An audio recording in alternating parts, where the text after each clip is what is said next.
राधे राधे। जय श्री कृष्णा। आप सभी का स्वागत है राधे कृष्ण भक्ति में।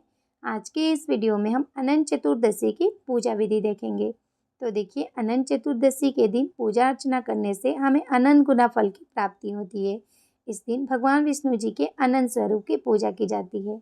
तो अगर आपके पास भगवान की ऐसी फोटो है जिसमें शेषनाग जी हैं, तो आप उनकी पूजा करें, नहीं तो आप मिट्टी से शेषनाग बना के भी पूजा कर सकते हैं। तो देखिए, मैंने यहाँ पे पूजा के लिए चौकी लगा ली है। चौकी पे मैंने पीले रंग का वस्त्र बिछा लिया है। अब हम थोड़े से फूलों का आसन देकर भगवान विष्णु जी की फोटो को विराजमान कर लेंगे। तो देखिए, इस दिन काले तिल का विशेष महत्व है, तो मैंने यहाँ पे काले तिल ले लिया है। अब हम भगवान की फोटो के दाहिने साइड काले तिल की ढेरी लगाकर कलश की स्थापना करेंगे। आप चाहें तो यहाँ पे अष्टदल कमल भी बना सकते हैं। तो मैंने यहाँ पे एक कलश ले लिया है। कलश को मैंने शुद्ध जल से कंठ तक भर दिया है। कंठ पे मैंने मौली बांध दी है और कलश पे मैंने स्वास्तिक बना लिया है। अब कलश को हम तिलों के ऊपर विराजित कर देंगे। इसके बाद कलश में हम सुपारी, फूल, अक्षत, हल्दी और सिक्का डाल देंगे। तो सभी चीज़ हम कलश में डाल देंगे। इसके बाद देखिए, कलश को हम सजाएंगे। तो आप आम के या अशोक के पत्ते ले लें। मैंने यहाँ पे आम के पत्ते ले लिए हैं, जिसमें मैंने चंदन और रोली से तिलक कर दिया है। अब इसे हम कलश में सजा लेंगे।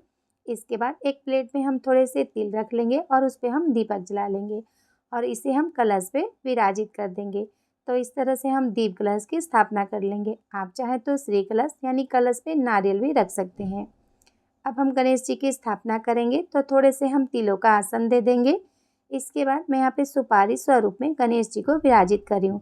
आप चाहें तो गणेश जी की मूर्ति या फोटो भी ले सकते हैं। अब देखिए, इस दिन अनंत धागे की पूजा की जाती है, तो हम अनंत धागे को ले लेंगे।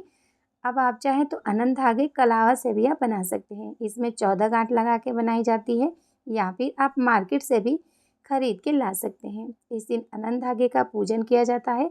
इसके बाद इसे हाथों में पहना जाता है। तो आप चौकी पे इसे भी रख दें और फिर आप इसकी विधिवत पूजा करें। अब जल के छींटे लगा के हम बाहर रूप में सभी को स्नान कराएंगे। इसके बाद हम गणेश जी को वस्त्र रूपी कलावा अर्पित करेंगे और विष्णु भगवान जी को भी हम वस्त्र रूपी कलावा अर्पित कर देंगे।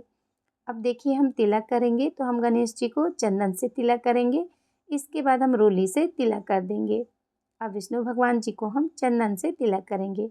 फोटो में जितने भी भगवान विराजमान हैं, सभी को हम तिलक करेंगे और हम माता लक्ष्मी को रोली से तिलक कर देंगे। इसके बाद देखिए, हम फूल अर्पित करेंगे। तो आपके पास जो भी फूल हो, आप वो फूल भगवान जी को अर्पित करें। तो हम सभी भगवान को फूल अर्पित कर देंगे। तो देखिए, इस दिन शेषनाग की पूजा की जाती है। तो आपके फोटो में शेषनाग जी हैं, तो आप उनकी पूजा करें, नहीं तो आप अलग से मिट्टी से शेषनाग बना के भी पूजा कर सकते हैं। तो हम यहाँ पे शेषनाग जी को चंदन से और रोली से तिलक कर देंगे। इसके बाद हम सभी को धूप दिखाएंगे। तो हम प्रेम पूर्वक सभी को धूप दिखा देंगे। धूप दिखाने के बाद हम भगवान विष्णु जी को तुलसी अर्पित करेंगे। आप भगवान जी को तुलसी जरूर से अर्पित करें। इसके बाद हम भोग लगा देंगे। तो हम गणेश जी को अलग से भोग लगाएंगे, क्योंकि उनके भोग में तुलसी नहीं डाली जाती है। और विष्णु भगवान जी को हम तुलसी पत्र डालकर भोग लगाएंगे। तो देखिए, भोग में आप चाहे तो पकवान बना के भोग लगा सकते हैं, या फिर आप फलों और मिठाई का भोग भी लगा सकते हैं। अब हम यहाँ पे भगवान जी को जल अर्पित कर देंगे। इसके बाद हम सभी को अक्षत अर्पित करेंगे। तो देखिए, इस तरह से हम पूजा करेंगे। अब पूजा में हम दक्षिणा अर्पित करेंगे, ताकि जो भी हमसे भूल चुकी हो वो क्षमा हो जाए। इसके बाद हम एक लोटा जल ले लेंगे और हम कथा सुनेंगे। तो हम हाथ में थोड़े से तिल लेकर अनंत चतुर्दशी व्रत की कथा सुन लेंगे। कथा सुनने के बाद हमने जो तिल लिया है, उसे हम भगवान के पास अर्पित करेंगे और थोड़े से तिल हम जल के लोटे में डाल देंगे। इस तरह से हम कथा सुन लेंगे। कथा सुनने के बाद अब हम प्रेम पूर्वक आरती करेंगे। तो हम सर्वप्रथम गणेश जी की आरती करेंगे। इसके बाद हम विष्णु भगवान की आरती करेंगे। सभी की हम प्रेम पूर्वक आरती कर लेंगे। आरती के बाद हम हाथ में थोड़े से जल लेकर चौकी पर से वार लेंगे और इस तरह से हम अपनी पूजा को पूर्ण करेंगे।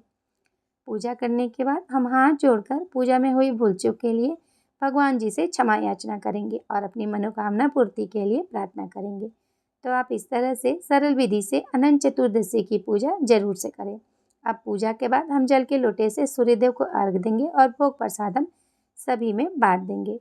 अब देखिए, हमने जो यहाँ पे अनंत धागा चौकी पे रखा था, जिसकी हमने पूजा की थी, उसे हमें अपने लेफ्ट हैंड यानी उल्टे हाथ में बांधना है। स्त्रियाँ इसे लेफ्ट हाथ में बांधती है यानी उल्टे हाथ में बांधती है और पुरुष इसे राइट हैंड में बांधते हैं। तो आप अपने उल्टे हाथ में बांध लें और देखिए वैसे तो इसे 14 दिनों तक बांध के रखा जाता है। आप अपनी इच्छा अनुसार जितने दिन भी बांध के रखना चाहें उतने दिन आप बांध के रख सकते हैं।